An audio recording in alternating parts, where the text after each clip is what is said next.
এখানে হচ্ছে তোমার by two thin rods each with length টি ইজ ইকাল টু এত অ্যান্ড মাস হচ্ছে এত, the combination rotates around rotation axis with an angular speed হচ্ছে এত, মেজার ও about O what are the combination rotational inertia and kinetic energy. আমার মনে হয় না এটা তোমার ওই অঙ্কর সাথে মিলাইছে, because rotational inertia and kinetic energy চাইছে, বুঝছো? হ্যাঁ।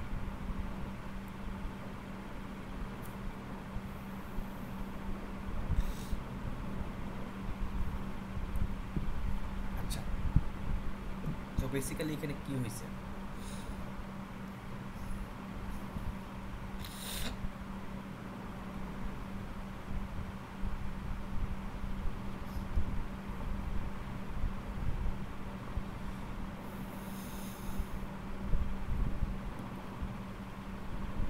এম টু দ্য মাস, তাই না, মেজার্ড। আচ্ছা, এম হচ্ছে 0.85 কেজি আর fasten to each other and to rotational by O by the thinnest thin outer person. কিছু বলার তো নাই, পরীক্ষা কালকে।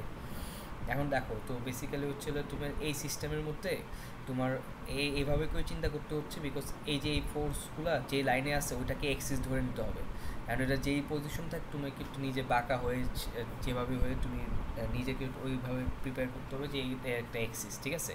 সেই এক্সিস হইলে এই পাশে যখন আমি যাবো তখন এই ডান পাশ পরে যায় না ওই পাশে, এটা কি এই পাশটা কি ডান পাশ হয়ে যায় না এফ এর জন্য? এই হ্যাঁ। জিনিসটাকে যদি আমি সোজা করে শূন্য মতো লিখতাম তাহলে জিনিসটা হয়তো দেখতে এরকম, দেখতে হয়তো যে এরকম। বেসিক্যালি এটা হচ্ছে ও পয়েন্ট, এইখানে হচ্ছে এইভাবে এফ আছে, এফ সি আছে, এই পাশে দিয়ে আছে হচ্ছে 160 ডিগ্রি, তাহলে এই পাশে কত হবে, 20 ডিগ্রি হবে, তাহলে ওইটাই তো আমি লিখবো। আর সি হ্যাঁ। ইন্টু কি, এফ সি ইন্টু হচ্ছে সাইন 20 ডিগ্রি, বুঝছো? এই কাজটাই করছে আর কি, ঠিক আছে? তাহলে এই কাজটাই হচ্ছে ওরা এখানে করছে, আর উচ্চতার এই কাজটাই করছে। তাহলে এটা আসছে কত, 19 এত, তাহলে সবগুলোকে পরে যোগ করছে, যোগ করার পর হচ্ছে আনসার আসছে এত, ঠিক আছে? তাহলে এখন দেখো, এখন তোমার এখানে বিষয় আছে, সেই বিষয়টা হচ্ছে এই যে এইটা যখন করছে, এইটার ডিস্টেন্সটা লিখছে এবার ইনওয়ার্ড, আর এটাকে লিখছে আউটওয়ার্ড, বুঝছো? তাহলে এইটাকে কেন ইনওয়ার্ড লিখলো? ইনওয়ার্ড মানে কি?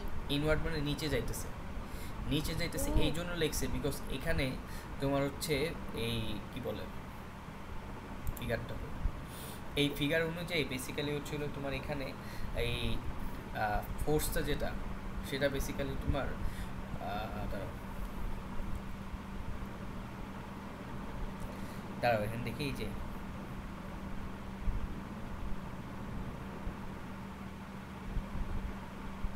আচ্ছা 90 ডিগ্রি, তাহলে বেসিক্যালি এখানে ইনওয়ার্ড কেন লিখলো, উনি এক্সপ্লেনেশন দেয় না বেটা। F cos theta would not help it to remove, right hand rule যদি করো তাহলে হবে হচ্ছে T one 12 in and 10 in right হলে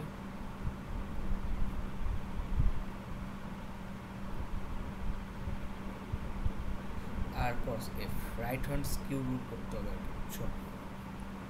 রাইট হ্যান্ড ছিল পজিটিভ ডিরেকশন হচ্ছে, তাহলে আর 10 বেসিক্যালি হচ্ছে কি করতে হচ্ছে এখানে টি আর আর এফ সাইন থিটা,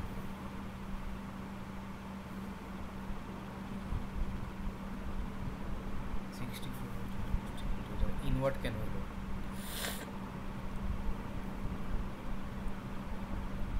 ওই দুটো আউটওয়ার্ড আর এটা হচ্ছে ইনওয়ার্ড হয়েছে, বিকজ আসলে বুঝতেছি না আমি, বুঝছো?